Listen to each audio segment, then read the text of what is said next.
Welcome to the conversation. I'm Anna Kasparian, and joining us today is a good friend of mine and also a super talented host, which I'm sure you saw on online, Michael Brooks. He is the author of Against the Web, the Cosmopolitan Socialist Answer to the New Right. He's also, of course, the host of The Michael Brooks Show and has been co-hosting on The Majority Report for quite some time now. And Michael, you and I are also doing a pretty awesome show on the weekends called Weekends with Anna and Michael. That's for Jacobin, so please check that out as well. How are you doing? I'm doing all right. People definitely need to check out the show we're doing for Jacobin. It's so good. I love the long form interviews we get to do. It's just very different from what we were already doing with our shows. And it's just like a good in-depth conversation every Saturday morning. Definitely check that out. But, you know, the one thing that I think really attracted me to the work that you do, Michael, is actually what you write about in your book. And I just love the fact that when everyone was kind of asleep at the wheel, you seem to have a good understanding of what was happening with the intellectual dark web, a term that Barry Weiss over at the New York Times has decided to use in describing these people. And that includes Jordan Peterson, Sam Harris, Brett Weinstein. So I want to talk a little bit about what it is about the IDW that I think most people were really late to catch on to, right? Like what they were really doing with their commentary, with their analysis, and with their, speeches in front of live audiences. On one hand, framing themselves as victims of a politically correct culture, and then just sort of telling bedtime stories about how the world works, which is interesting because there's a lot of grievance inside the intellectual dark web and a lot of fear about a variety of subjects. But at the end of the day, the politics that they're selling and the answers that they're selling are really simple. You know, it's a kind of combination of like basically some version of capitalism is good. A lot of things make sense as they are. Here are some self-help tools for managing the world in a better place, managing the world in a better way. And it struck me that, these guys were getting a lot of popularity. And, this already, like this book has some bigger arguments to it, thankfully. But especially in like 2017, 2018, if you were doing the work we were doing, these guys were blowing up. And I thought they were taking some really complicated things like Sam Harris with regards to Islam and international relations and turning them into these kind of ahistorical, very reactionary and simplistic views. And Jordan Peterson came along and took campus controversies and sort of leveraged them into this whole all-encompassing story of the world and how it worked. So I wanted to respond to that, but then I also wanted to address the weaknesses in the left and in liberal culture that I think allowed these guys to get more traction than they should have. What I saw happening in real time was a group of incredibly dishonest people really exploiting what you and I both agree is a weakness on the left. And so we'll get to that in just a second. But before we do, I did want you to kind of explain what you mean by reactionary. Because, there might be some people who might not know what you mean by that. I remember Dave Rubin said that he was proud to be a reactionary because it means that you're paying attention and you're reacting. But that's not what you mean by reactionary. So can you talk about that a little bit? I don't mean having good hand-eye coordination. Yeah, I don't. And again, this is something else that, from the perspective of my politics, even if somebody's like a Democrat, doesn't like Trump, I don't think that they're necessarily on the left. And by the way, that's fine. I'm just trying to define terms in the ways I think they're most useful to define. So I think all of these guys are reactionary in a really basic sense, which is that you look at the world and you look at how things operate. Primarily, in my view, the biggest factor creating the world we're in are the economic forces, how we work, how we communicate, the infrastructure of our economies. I think that those, and of course, there's a variety of other things operating in our lives. That's the one I tend to focus on most. And if you look at the world, though, as, you look at what we all take as a given, and you might say some of those things are good, some of those things are bad, and you might ask why, right? And I think the project that we're involved with is to ask why, how they could be better, and what's really shaping where we're at. And I think, to me, I would define reactionary as anybody that takes a given situation in the world and either sort of broadly tries to justify it by either saying like, well, that's natural.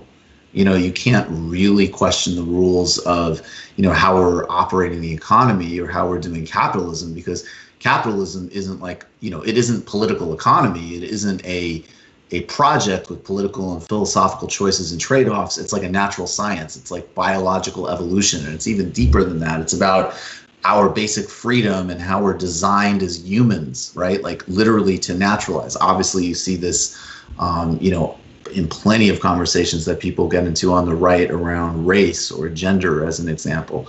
Or do you say, another way is to mythologize, like, Jordan Peterson kind of does both, right? Like he'll look at lobsters to explain social hierarchies, or he'll talk about mythological structures to say like, well, when you really, if you're questioning a political arrangement, you might be questioning the whole bedrock on which civilization itself operates. You know what I'm saying? So you can't really question it or dig into it because there are these deeper structures at play. And by the way, that's not to say, like, of course, science matters to certain things. And I don't have any problem with looking at mythology and seeing how it influences our lives.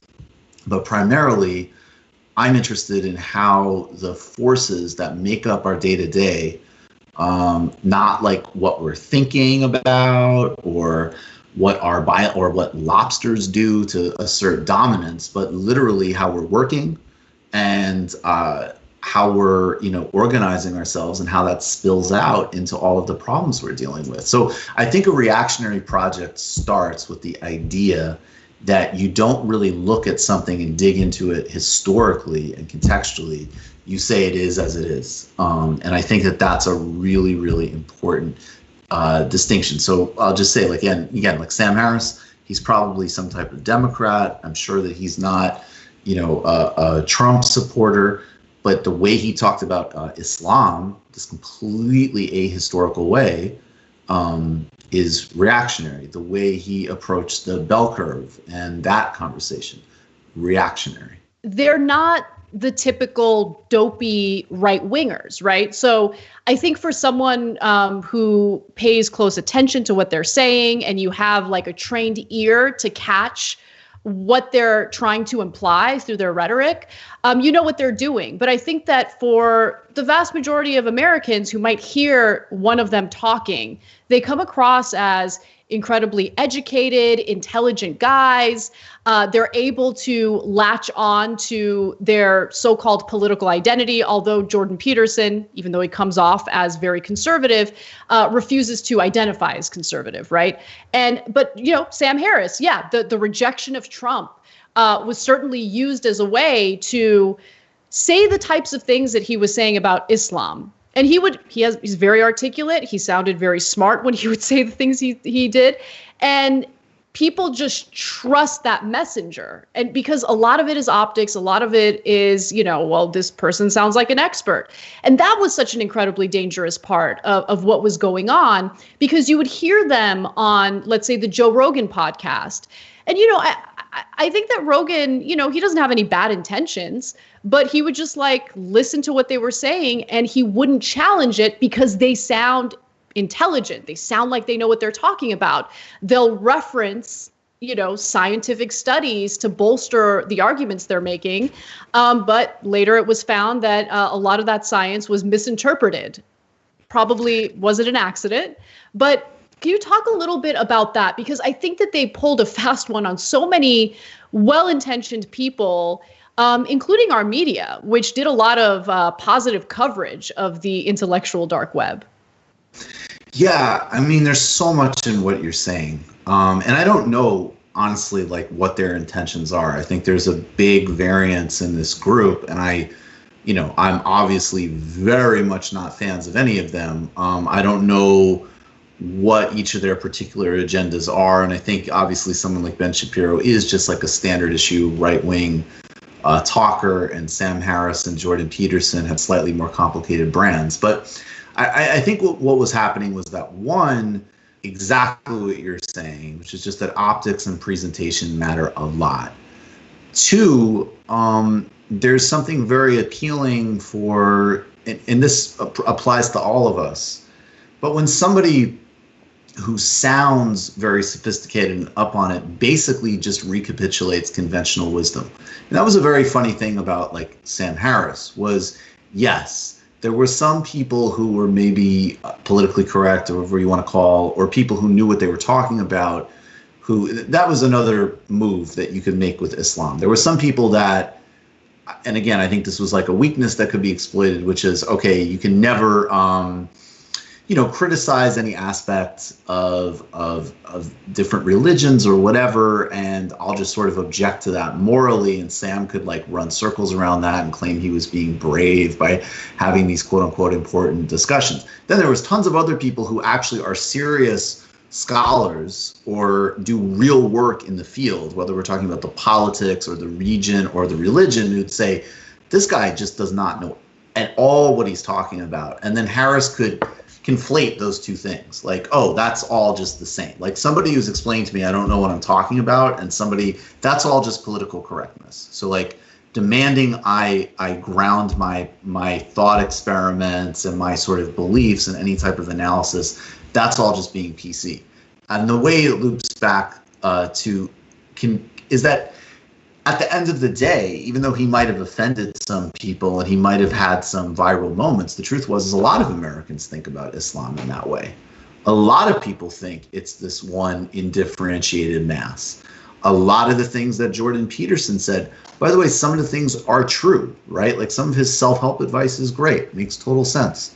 Reconfirms a lot of conventional wisdom. So I think that they had good presentation, and I think that they had this great double game, which is like best exemplified, by like getting glowing profiles in the New York Times and having tons of access to media, and then also saying, that like, oh man, to even say stuff like this is so renegade and so out there. Now, we know that some of the stuff they said would trigger certain people, and yes, there was some controversy to it, whatever. But at the end of the day, these guys were still pretty well situated, and a lot of what they were saying would conform with, pretty large demographics in the country. And so I think that was another advantage they have. I think it's very advantageous to come along and say, I've got really bad news and really hard news that nobody wants to hear about staying fit, which is don't exercise and, eat Pringles. I'm sorry. Yeah.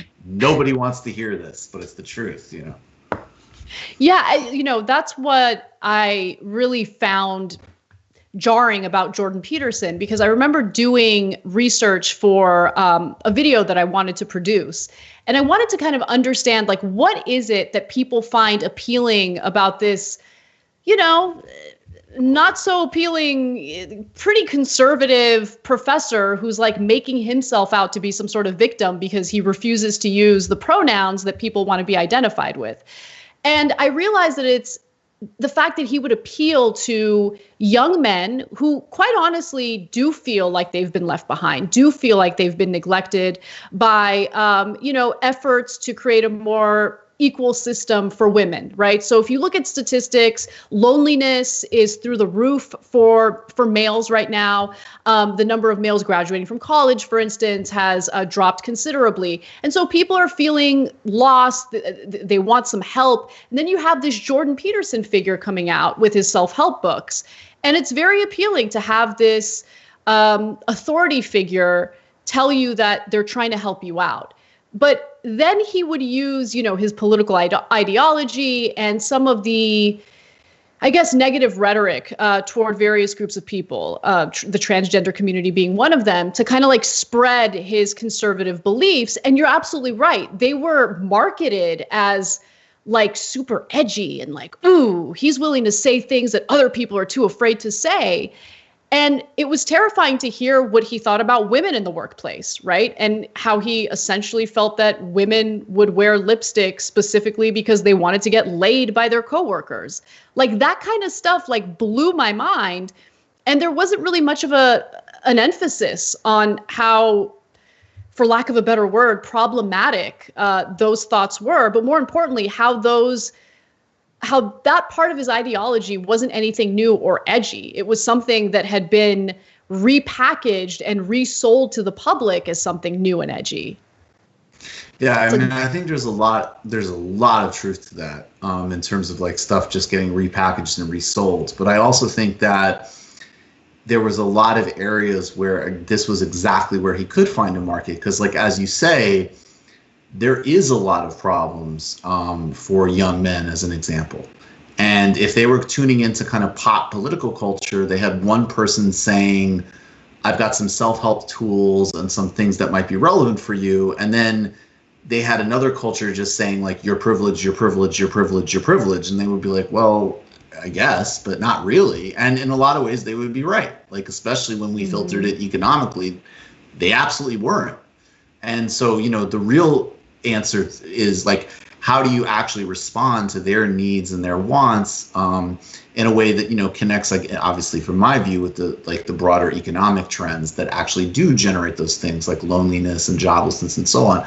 I also think there was a lot of areas though where I could see, like when he made those lipstick comments, I remember why everybody A, made fun of him, B, were like appalled. But I also thought this is how he gets to his audience, because instead of, like, if people just said, wait a second, are you saying that women are the only people that enhance their appearance in the workplace and that visuals don't matter for both genders? And like, what are you actually saying here? And what are the implications of what you're saying? And and look, if you want to have a broader conversation about like social presentation and gender and the workplace, like that could be a really interesting conversation. And it might be a conversation that make a lot of people uncomfortable, and there might be some really interesting debates on it.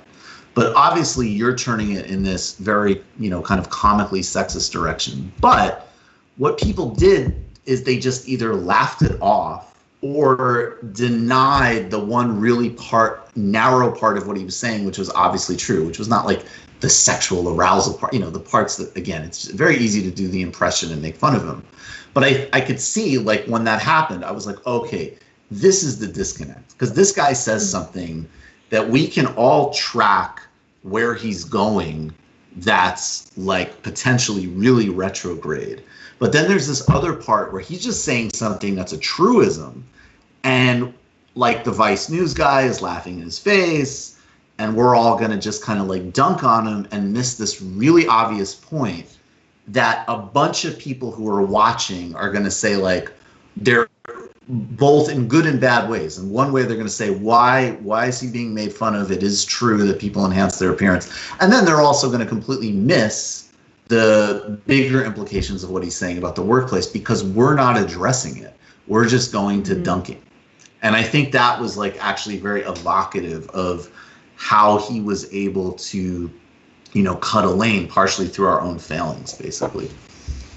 Yeah, and that's the part of your book that I think, I hope people don't think that your book is just about critiquing the intellectual dark web, because I would argue the most important part of your work is, you know, just drawing attention to where liberals really miss the mark in you know, doing a constructive critique of the intellectual dark web, right? Because the truth is, and you go over this so well in a recent interview on your show with Touré Reed. You guys were talking about how, you know, when we talk about the economy and we focus on, let's say, criticisms toward the New Deal, what happens when we only discuss it in the context of, you know, people of color were left behind, which certainly that's true. But we forget that over the last 40 years, all Americans have been left behind by this economy, right? So if you are a white person in the middle of the country and you've seen your wages remain stagnant for decades and you're struggling to put food on the table for your kids, when you hear liberals talk about the economic situation and refer to white Americans as people who are just privileged, right, as if they haven't been left behind as well, well, then you lose people, right? You're less able to make a compelling and persuasive argument for why this economic system needs to change. And it seems like you're only focusing on improving the economy for one group of people or two groups of people, as opposed to creating a better, equitable economy for everyone. And I thought that, when I was listening to that interview, I thought about your book, and I thought about how I think a lot of liberals miss the mark in criticizing members of the intellectual dark web. I think that it's important to learn from what they exploited in our or the liberals' weakness or weak arguments and improve in order to effectively rebut the nonsense that would come from these people. Yeah, I completely agree with you. And I think that one of the things that cuts across both, and again, I'm not saying it's the same thing, obviously, because there's no doubt that a right-wing position on these things is more of a problem in some really key respects. But any narrative that basically tells people, like anything that says, whether it's explaining deindustrialization in the 80s and 90s or some of the issues we're dealing with today, and just says, well, you have bad cultural habits, or you're this or you're that doesn't tell a story about the economy and why we are where we are, is going to miss the truth. Mm-hmm. Definitely. All right. Unfortunately, we're out of time. Everyone, please check out this book, Against the Web, The Cosmopolitan Socialist Answer to the New Right. Make sure you purchase it from independent bookstores. Red Emma's in New York is selling the book, and there are some independent bookstores in Los Angeles selling it as well. Michael, thank you so much for writing this and for taking the time to talk about it on TYT. It's always a pleasure. Thank you. Thanks for watching this free clip of the Young Turks. Don't forget to become a TYT member today. For more exclusive content, join now at tyt.com/join.